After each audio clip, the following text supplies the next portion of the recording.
Bom, a ONU News tem a satisfação de conversar com o excelentíssimo presidente da República de Timor-Leste, José Ramos Horta, aqui na sede do governo em Dili. Muito obrigado, presidente, por nos receber.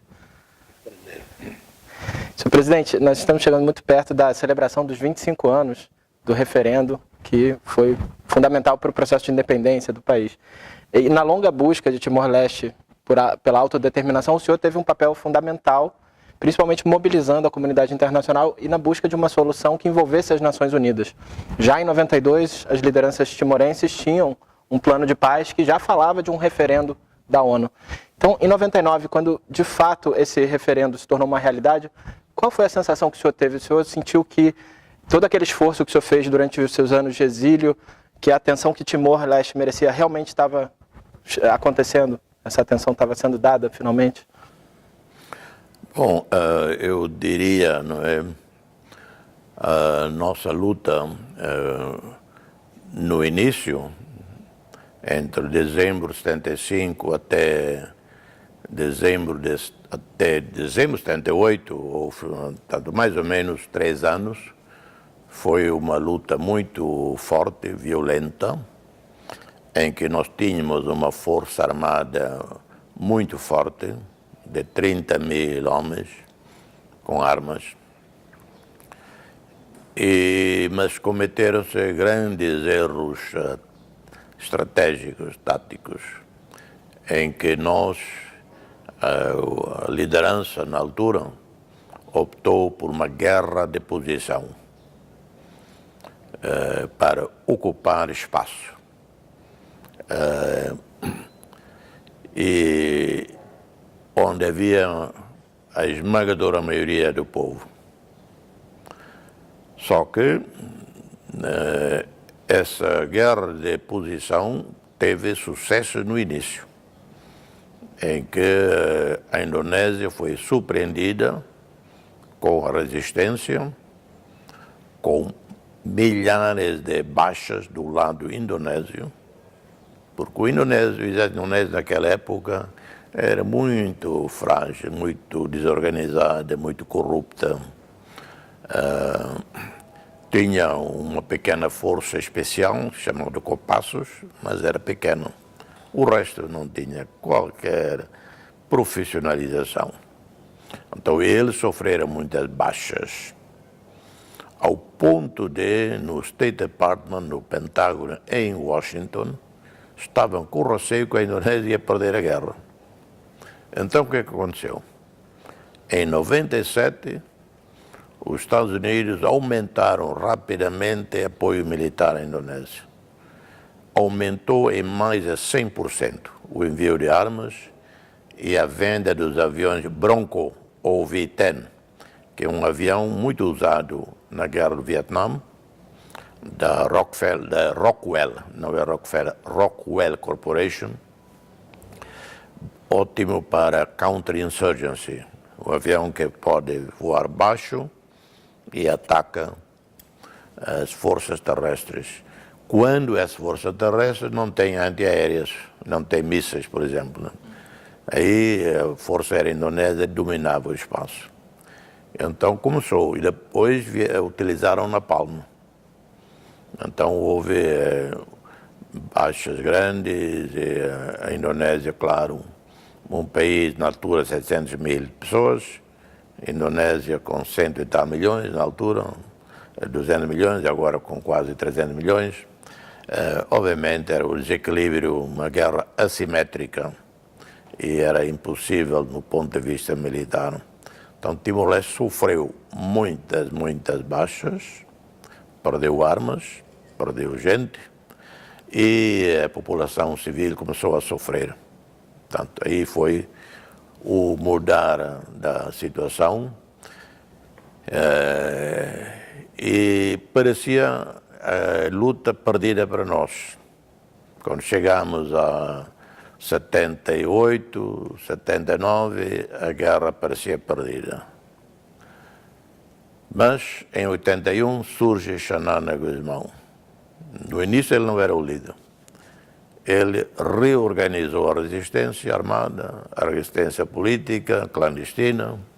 Então veio a segunda fase da resistência, que foi jamais guerra de guerrilha, não guerra convencional da posição, infiltração nas cidades,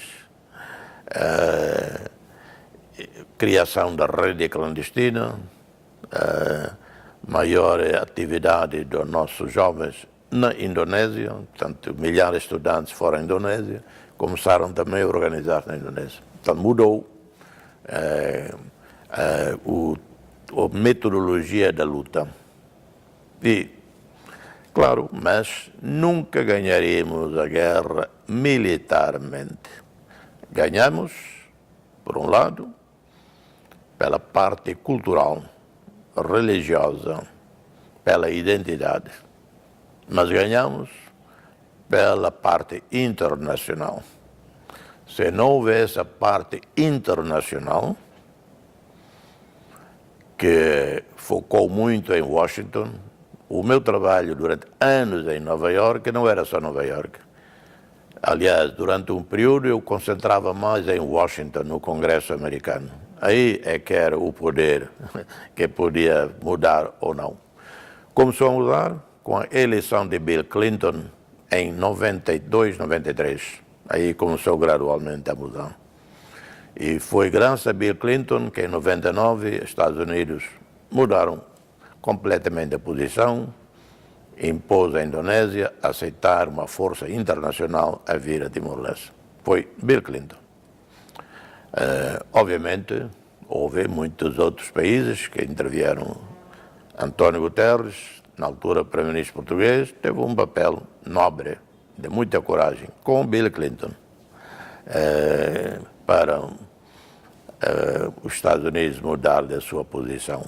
Mas quando o referendo foi estabelecido, a ONU começou a elaborar o processo, ainda tinha muita incerteza. O senhor realmente acreditou que aquilo ia ser um ponto de virada ou ainda tinha uma desconfiança de que... Nós tínhamos confiança absoluta no sentimento do povo. O Xanana, o líder, na altura estava preso, mas depois foi liberto. Mesmo preso, era ele que tinha o comando político e militar da luta. Foi ele que fez as decisões, foi ele que determinou as táticas, os passos a fazer, é tudo, do ponto de vista militar. E o que é que ele fez de muito importante? Apesar das constantes provocações dos milícias armados, dos grupos armados timorenses, que alguns militares por trás, de provocar conflito, para quê? Provocar conflito para provocar a ONU de desistir do diálogo para a realização de um referendo. Provocar Xanana, provocar os guerrilheiros para eles disserem, nessas condições não aceitamos. Não, Xanana disse, vamos à frente. Então chegamos ao Acordo de Maio, 5 de maio de 99, que estabeleceu o quadro, o enquadramento para a consulta popular em agosto. De maio até agosto, de novo aumentou a violência para provocar adiamento do referendo, da consulta popular.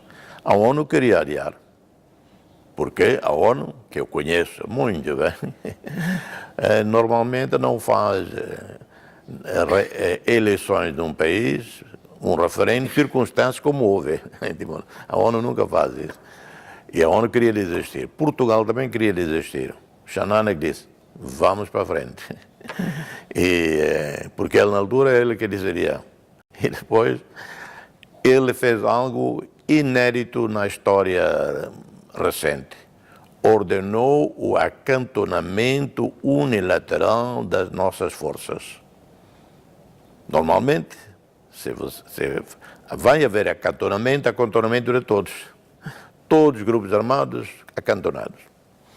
Não, a Indonésia nunca aceitaria acantonar as Forças Armadas da Indonésia, a polícia e os milícias. Então Xanana podia dizer, sendo assim, também não vou acantonar as minhas forças. Não, eles, vamos acantonar. Por quê? Ele sabia que havia provocações e era preferível as nossas forças estarem acantonadas para não sermos acusados de estarmos também metidos na violência, para não transformar o conflito numa guerra civil. Portanto, foi brilhante a decisão dele. E o referendo, com todos os problemas de segurança, intimidações, mortes, assassinatos, teve lugar. E o resultado é o que nós sabemos. Mas logo depois do referendo houve também uma situação muito grave, né? Uma onda de violência, a decisão soberana da população timorense, né? A resposta foi justamente uma destruição brutal. E quais você considera que foram os momentos chaves de ação multilateral nesse momento pós-referendo que realmente deram uma solução para essa situação que surgiu? A posição americana, posição de Bill Clinton, obviamente com uma posição forte da União Europeia, levou a que a Indonésia viu que era necessário, mas também é preciso que a história seja justa com a Indonésia. Porque se os militares indonésios tivessem dito não reconhecemos o resultado do referendo, foi uma fraude, por exemplo, e diriam não aceitamos uma força internacional a vir. Não haveria a Interfet, não haveria uma força internacional. Como tem acontecido em tantas situações. Veja o caso do Saara Ocidental. Já lá vão quase 30 anos desde o primeiro tentativa de referendo, creio em 91. Foi adiado até agora. E outras situações, Myanmar, o regime militar diz não, e não, e não, a guerra continua, claro, em Myanmar os militares estão a perder a guerra. Ora bem, mas a Indonésia é um país diferente, um país com uma longa civilização. Mesmo no tempo de Suharto, o regime indonésio tinha sempre uma grande sensibilidade para a sua imagem internacional. E então, primeiro aceitou o Acordo de Maio, aceitou executar a consulta popular e aceitou o resultado. Se não tivesse aceito, teria dito, os militares tomavam o poder, derrubavam o presidente interino, B.J. Habib, e não autorizariam, não permitiriam a política de reformar-se, a reforma política para a democratização da Indonésia, seria como o Myanmar, ou como aconteceu em alguns outros países aqui da Ásia. Não, eles honraram o compromisso, retiraram-se com honra e dignidade de Timor-Leste. Xanana, nessa altura, o seu primeiro grande gesto de homem de Estado, ele já cá estava na altura, foi ao aeroporto despedir-se dos militares indonésios, os últimos militares oficiais que iam sair. Abraçou, apertaram a mão e eles saíram. Portanto, a nossa luta, a nossa vitória foi muito uma vitória diplomática, política. Não quero esquecer aqui, primeiro, o papel de António Guterres como primeiro-ministro de Portugal. Não posso entrar em detalhes, mas eu sei a conversa que ele teve com Bill Clinton ao telefone. Não foi dito por ele, foi dito por amigos meus, que na altura trabalhavam no gabinete íntimo de Bill Clinton. Eles me disseram a maneira como António Guterres falou com Bill Clinton. E quando eu estive com Bill Clinton, em setembro de 99, em Auckland, Nova Zelândia, quando decorria a cimeira da APEC, Bill Clinton me disse: quem mais me sensibilizou para este problema foi António Guterres. Muitos anos depois, falo com António Guterres, perguntei se ele confirma o que Bill Clinton disse. Ele confirmou e acrescentou mais detalhes. Portanto, António Guterres teve um papel de grande dignidade e coragem. Mas também não podemos esquecer Kofi Annan.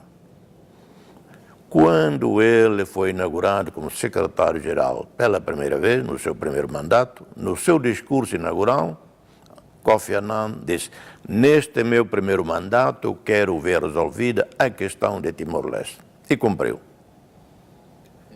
E, senhor presidente, eu gostaria te trazer a próxima pergunta para um nível mais pessoal, porque nesse momento também pós-referendo, essa situação caótica que surgiu, a sua própria família teve que se refugiar na sede da ONU aqui, na UNAMED, dos ataques das milícias que estavam acontecendo.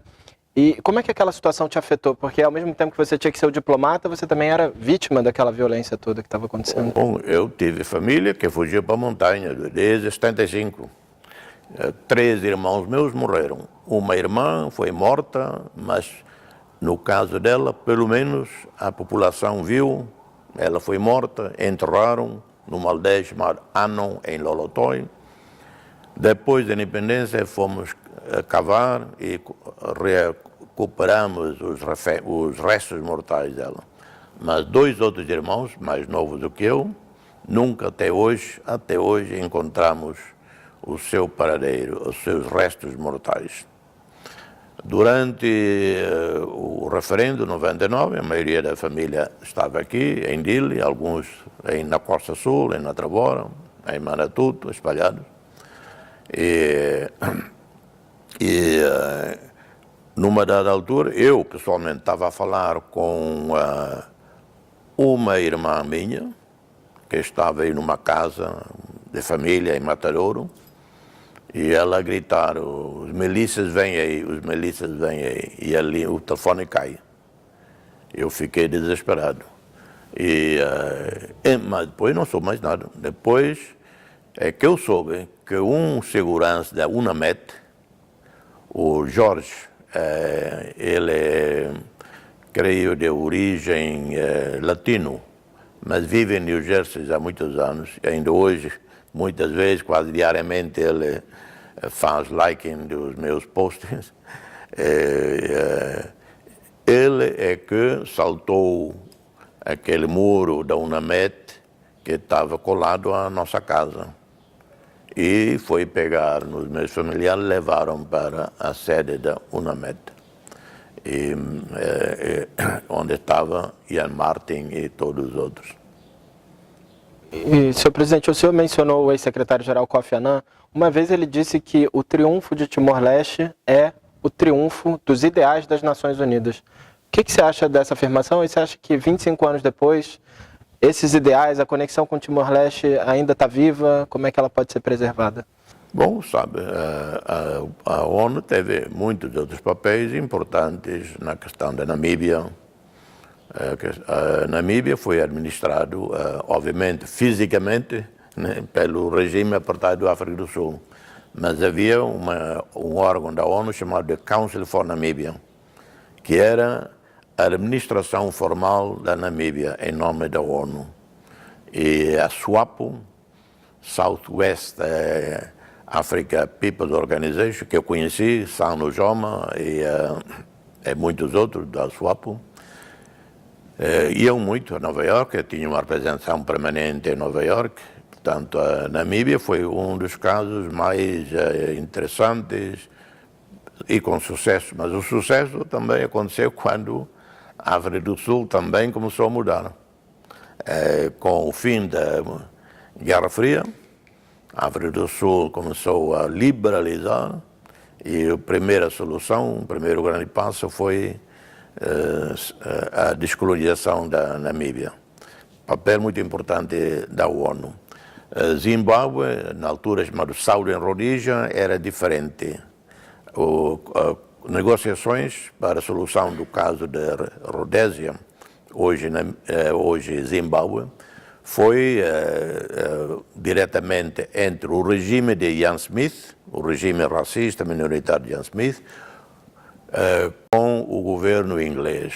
Mas ali Moçambique teve um papel muito importante no sucesso do acordo chamado Lancaster House. Moçambique é que jogou um papel por trás para levar a ZANU e a ZAPO, 2 organizações de libertação do Zimbábue, a aceitar o acordo de Lancaster House.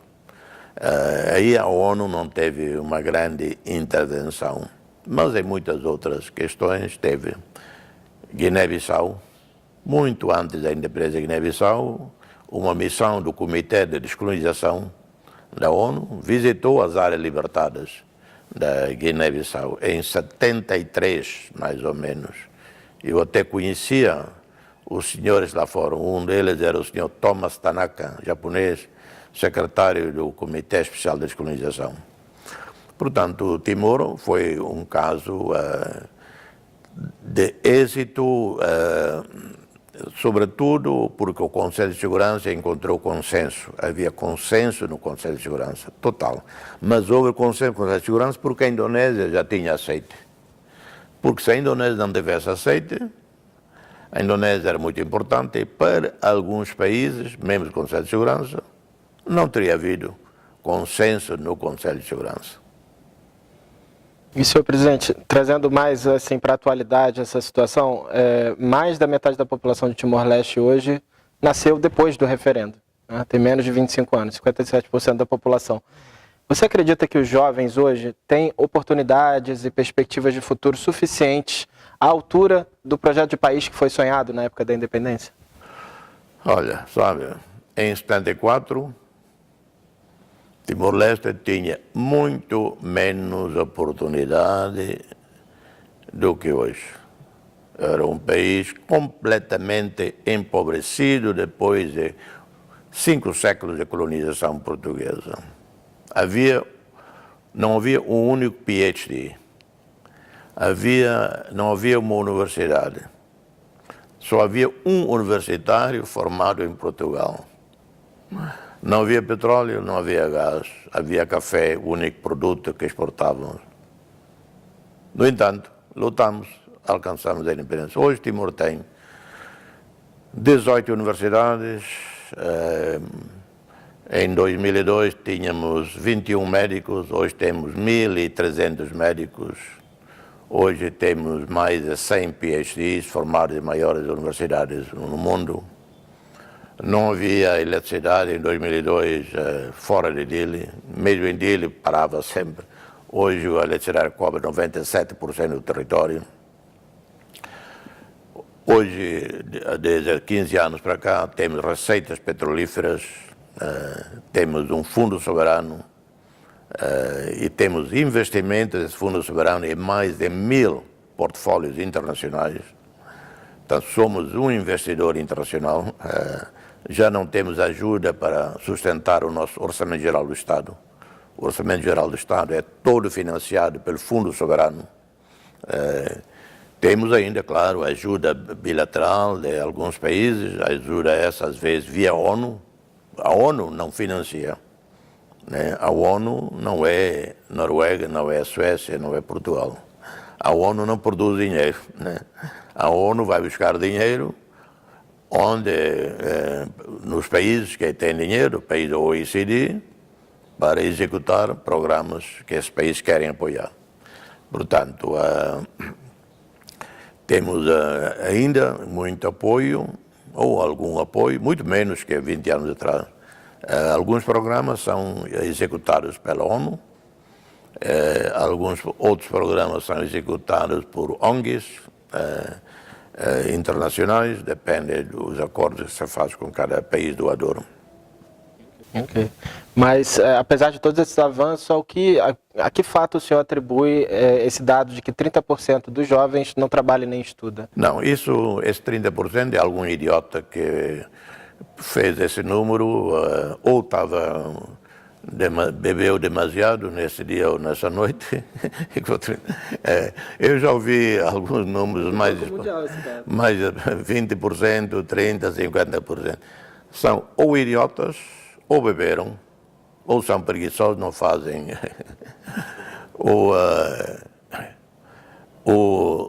O desemprego em Timor-Leste nunca foi mais do que 11%. Total, nunca foi mais de 11%, nunca.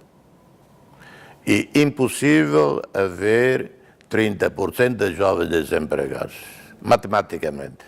Não é preciso ser um gênio de rocket science para entender isso, porque a esmagadora maioria das crianças e jovens estão em escolas, portanto não podem estar a trabalhar. E É impossível matematicamente haver 30% de jovens desempregados porque estão em escolas. Essas são umas idiotices, às vezes, das agências da ONU, que fazem estatísticas assim. Não, o desemprego já chegou a ser apenas 5%.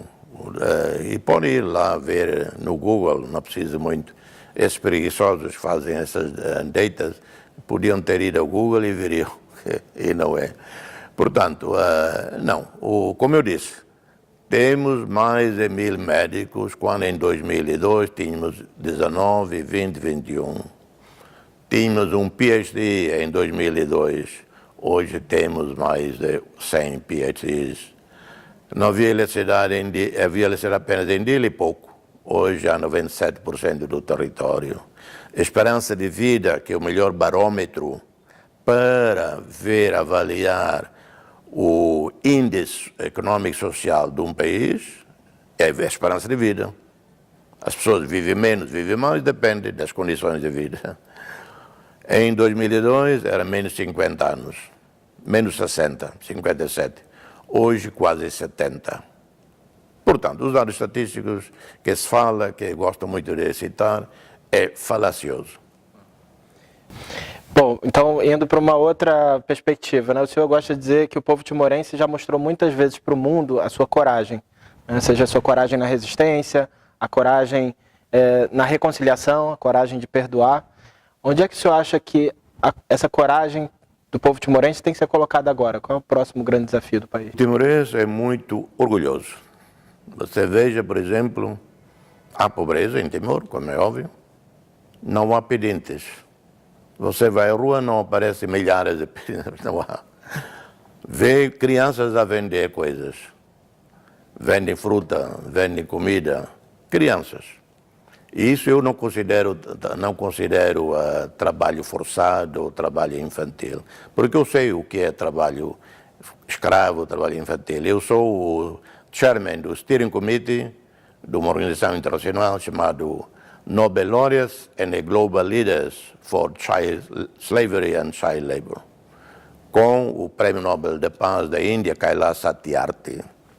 E eu sei o que é trabalho escravo no South Asia, na América Latina, África, etc. Timor não é. Não há trabalho escravo, não há trabalho forçado.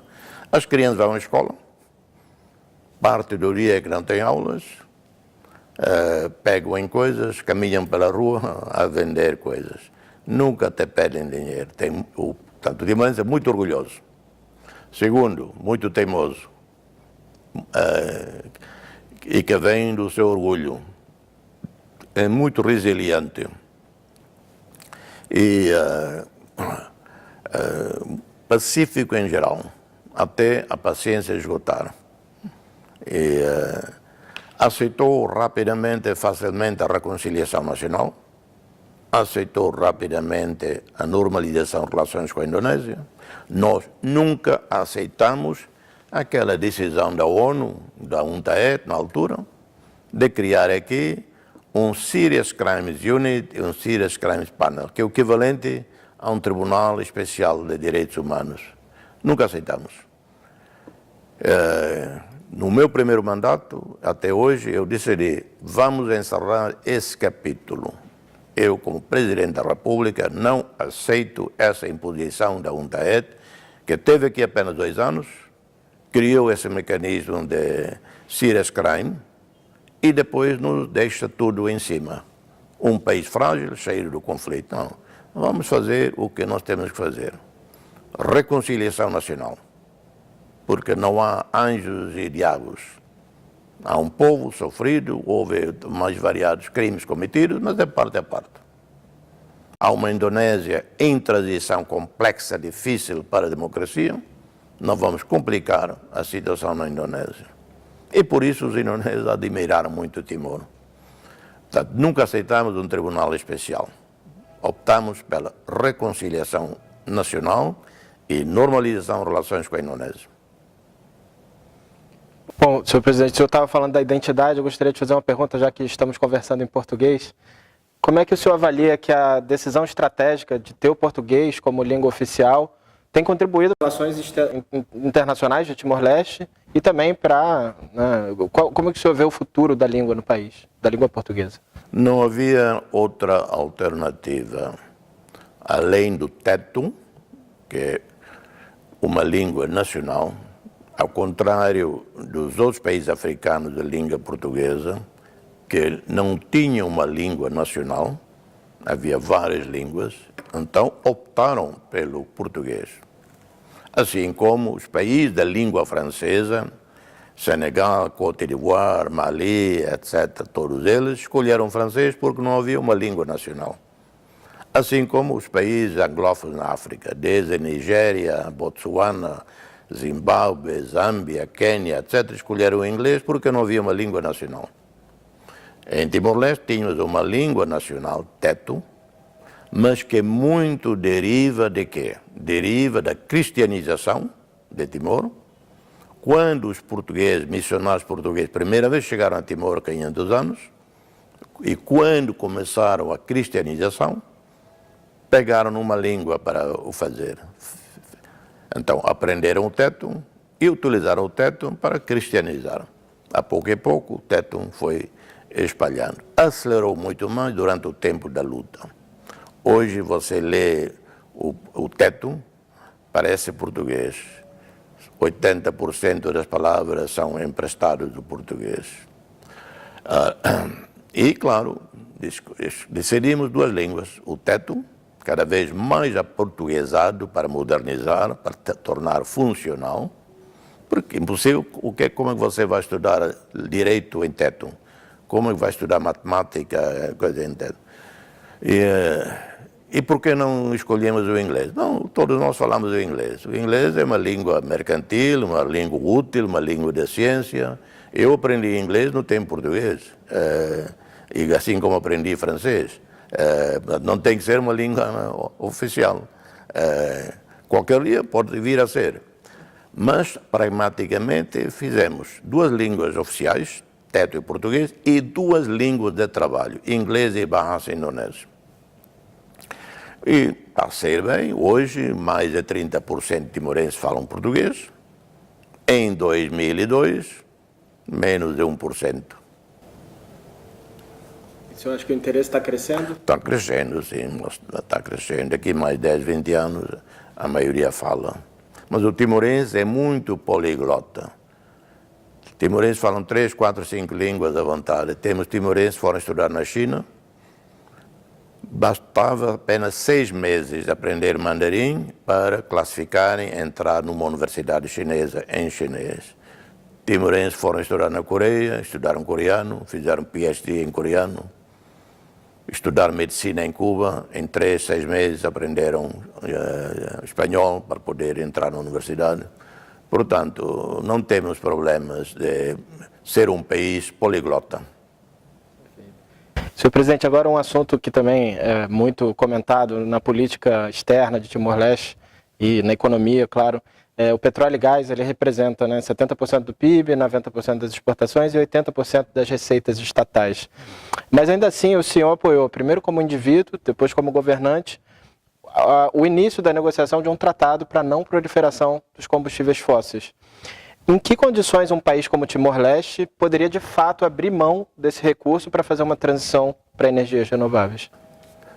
Transição responsável, incremental, gradual, é necessário. Obviamente, nós todos sabemos, gás e petróleo são recursos não renováveis. Portanto, não é de agora, não é por causa do COP28 em Dubai ou outros COPs anteriores que nós defendemos a transição para energias renováveis.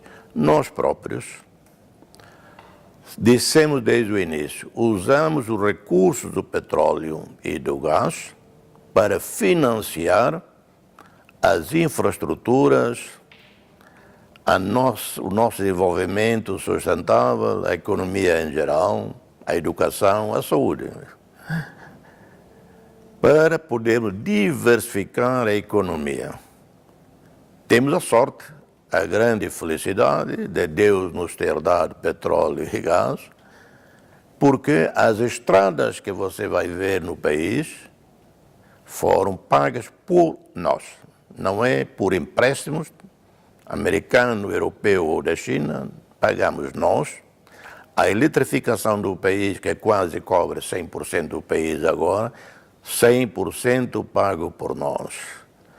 O ensino público em Timor, até a universidade, é grátis, gratuito, pago por nós. Investimos no fundo do Tesouro Americano, US Treasury Bonds. Investimos no equity market, no financial market. Temos mais de 1000 carteiras de portfólios, né, no mercado financeiro internacional. Precisamente para termos recursos. Em menos de 10 anos conseguimos ter como lucro, retorno, vindo dos nossos investimentos do mercado financeiro, 8 bilhões de dólares. Provavelmente agora já são 10 bilhões. 8 bilhões foi há 2, 3 anos. Só do retorno dos nossos investimentos. Portanto, nós sabemos o que estamos a fazer e a pouco, por exemplo, dentro de algum tempo, Timor-Leste vai assinar com o Japão, com a França, um grande projeto de solar, energia solar, ali na região de Manatuto. Precisamente, e vai ser um projeto de mais de 100 milhões de dólares, precisamente nesse processo, nessa estratégia de transição gradual, pragmática e inteligente para energia renovável. Mas qual deveria ser a postura dos países ricos se Timor-Leste fosse realmente mudar radicalmente e não depender mais do recurso do petróleo? Eu diria o seguinte: se os países ricos, que agora é que acordaram para a crise ambiental, porque foram eles que criaram, desde há 100 anos para cá, se disserem, por coerência com a nossa posição de que Timor-Leste deveria imediatamente transitar para energia renovável, nós entregamos a Timor-Leste 200 bilhões de dólares, que é equivalente aos recursos de um grande campo de gás no Mar de Timor, chamado Greater Sunrise, que durante o curso de vida desse campo, de 30 a 40 anos, pode resultar em 200 bilhões de dólares para Timor-Leste. Se querem ser honestos, se não querem ser hipócritas, entreguem-nos esse dinheiro e nós não mexemos no Greater Sunrise. Se não, se continuam com a hipocrisia double standards, que tem sido uma característica do mundo ocidental, então, please don't lecture me. Senhor presidente, a última pergunta. O senhor tem declarado que a sua prioridade no país é combater a pobreza extrema, a desnutrição, o que ainda tem de falta de acesso à educação, mas a gente vive num mundo de crises interconectadas, né? Então, por exemplo, uma questão ambiental como escassez de água já está afetando as escolas em Timor, a agricultura, que é a base para a nutrição. Então, como é que o senhor também pretende buscar recursos para enfrentar tantas crises que são simultâneas? Bom, sabe, não há praticamente nenhum país do mundo que escapou, que está escapando às crises que agora nós enfrentamos no mundo. Uma, não critico ninguém, que é a crise que veio da Covid, que destruiu economias e as vidas de centenas de milhões de pessoas no terceiro mundo e também em outros países ricos. Mas como se isso não bastasse, a crise de Covid, antes do mundo recuperar economicamente, surgiu a guerra da Ucrânia, que teve impacto imprevisível. Isto é, imprevisível porque ninguém imaginava que uma guerra na Europa, entre Rússia e Ucrânia, iria ter uma cadeia de reação catastrófica no mundo em termos de supply chain de alimentação, por exemplo, e que encareceu dramaticamente o custo de vida. Com Covid, os custos de transportes já tinham aumentado. Por exemplo, um contentor vindo da China para Timor-Leste, antes do Covid custava 3, 4 mil dólares, subiu para 13 mil. Agora imagina para todo o país. Mas Timor-Leste tinha dinheiro, tem dinheiro para enfrentar. Muitos países não têm esse luxo. Mas a comunidade internacional nada fez, rigorosamente nada fez para apoiar os países pobres do terceiro mundo. Por exemplo, com a crise de Covid, depois vem a guerra da Ucrânia, o que é que aconteceu? O que devia ter sido feito? Os países ricos deviam ter declarado uma moratória ou eliminar simplesmente a dívida externa de todos os países do terceiro mundo. Deviam ter feito isso. Quando acontece a crise de subprime, a crise de 2007, 2008, 2009, 2010, que começou em Washington e afetou o mundo, bilhões e bilhões de dólares foram rapidamente mobilizados pelos Estados Unidos para salvar a sua economia, a indústria automobilista de Detroit. Bilhões, centenas de bilhões foram imediatamente mobilizados pelo Banco Central Europeu para a recuperação da Grécia, de Portugal, Irlanda, etc. Quando deu a guerra da Ucrânia, bilhões e bilhões continuam a ser mobilizados para apoiar a Ucrânia. Mas o mesmo não acontece para a recuperação das economias do terceiro mundo pós-Covid.